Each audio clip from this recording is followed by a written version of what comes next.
September is National Preparedness Month. You never expect a natural disaster, but it's important to be prepared should you face one.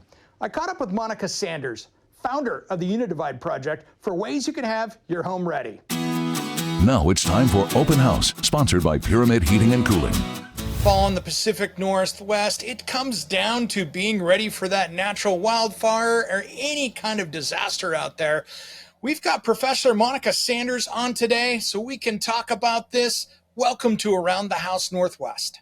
Thank you so much for having me, Eric. I appreciate getting to be here with you. Hey, thanks for taking the time. You are an expert in this, and I absolutely love what you've been doing out there. You've got your hands in almost everything in preparedness out there. It's a very impressive resume. Thank you so much. But a lot of this comes from the fact that I'm a New Orleans native, and so I've experienced this, the positive ways that we navigate through disasters, and unfortunately the negative ways. And I'm just all about helping communities be able to get ready for these events that we have to live with now all over the country all the time, and be able to navigate it successfully. So thank you for that. But for me, it's really all about being in touch with people who need this kind of help. Yeah, that is great. What do you recommend out there for people just to get ready and be a little bit prepared? So two things. First, make sure you have your go kit ready, the emergency kit. And so you need a couple of things in there. You want to have first aid supplies, food and water, non-perishable food for 3 to 7 days. If you take medication, make sure your medication is in the kit. Get refills if you need to. Solar chargers or power banks for your devices. A few changes of clean clothes. The other thing I tell people to do is to take pictures of important documents like insurance policies, deeds, identification, store it in the cloud on your phone, and also keep hard copies of that, because in the event that something happens and you need to navigate insurance or FEMA's grant program, you're going to need to have those documents close at hand. Yeah, that is great, because I tell you what, it is one of those things that it can creep up on you and then you're in the middle of it. Yep. And just a little bit of prep, it's not like it's expensive, right? Just a little bit of work gets you a long ways. Not at all. And thank you so much for bringing that up, because I see kits advertised that are quite expensive. And look, we're in the middle of an interesting financial time, is the way that I'm going to phrase it, because that's not my expertise. But I want people to know is that you can put your Go Kit together for less than $100. I even ran like a little trial myself. Forgive me, disaster note here, where I went to a CVS, which is not the least expensive place where you can do this, and I ran through and put together my kit for about $50.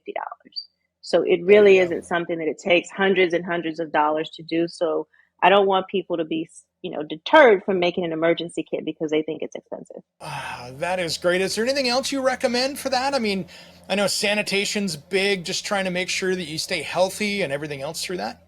Well, look, where you are, we still probably have them around from COVID, but if there is a wildfire, there's smoke, then your N95 or your KN95 mask is something that you're going to want to use to help your breathing. Also, remember about post-event cleanup. Smoke, soot, all of that debris gets in the house. Using a solution of like Clorox disinfecting bleach can help remove that from surfaces and from furniture and linens. Same thing if water's gotten into your house because a disaster was a water event or it's post firefighting water. You want to make sure that you clear up any mold or mildew. And you know this from what you do. If you let that mold sit in your house, you're going to have a big problem. So as soon as you can get back in and clean that up, bleach and water is the easiest, simplest thing to get that out of your house and to keep it from growing before you have trouble. Yeah, that is great advice, because you can have quite the mess. And especially, if you've got water damage, things like that, the faster you get it up, the better off you are. Water damage on drywall can be an expensive remediation. If the mold stays there, and especially if it's black mold, that can become a health issue. And so all of these things, it's easier to fix it during cleanup or to mitigate it during cleanup than to repair it after it's been there for a long time. And so we want to be thinking about, what to do inside of our house too. And then also we're going to talk about some things to do outside the house. Let's do that, because that's a big one. Outside the house is the part that gets forgotten, because many times you're so Yep. worried about what's going on inside. Outside, especially during the wildfire season, can be one of the most important parts. Exactly, because we've looked at pictures from Hawaii and people have been asking questions about the one house with the roof. And that homeowner had done quite a few mitigation things, everything from having a tin roof as opposed to shingles and some other things. But there's also less expensive things you can do. I'm sure this is the first time you have heard this, but create a defensible zone around your house. And the first thing to do, and this is also homeowner maintenance, is clear out dry brush and debris from your yard. Clear this from around your house and out of your gutters because that's tinder.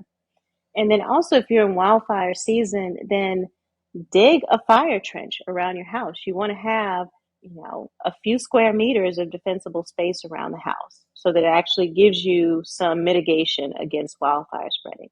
And the other thing to do, a lot of us, we leave our DIY stuff in the yard, or maybe we have things hanging around the house, paint and other chemicals like that. Make sure you get that up and bring it inside the house. Patio furniture, stuff like that, it's either secured or it's brought in because all of those things are either one or two things. They're tender for wildfires, or they're the kinds of things that can get moved around if there's wind, because we've seen a lot of this happening with extremely high wind, and it gets blown around and it can cause property damage or even injure someone. So we want to make sure that we go outside the house and take a good walk and look at what's going on out there. Monica, thanks for coming on today. This is so great to learn some more about this. Thank Do you have some you. good resources where people can go to get more information about this? Absolutely. So we've been talking about cleaning and preparedness tips. So you want to go to Clorox.com for that. Also, always go to ready.gov to read more about hazards in general and more about things you can do to prepare inside and outside the house. And finally, I always recommend to download the app or subscribe to your local news station so you can have the latest alerts. So when something does happen, you know whether you need to evacuate and where you need to go. All right. Thanks so much today. Professor Monica Sanders, we appreciate it. Thank you so much. I appreciate being here, Eric.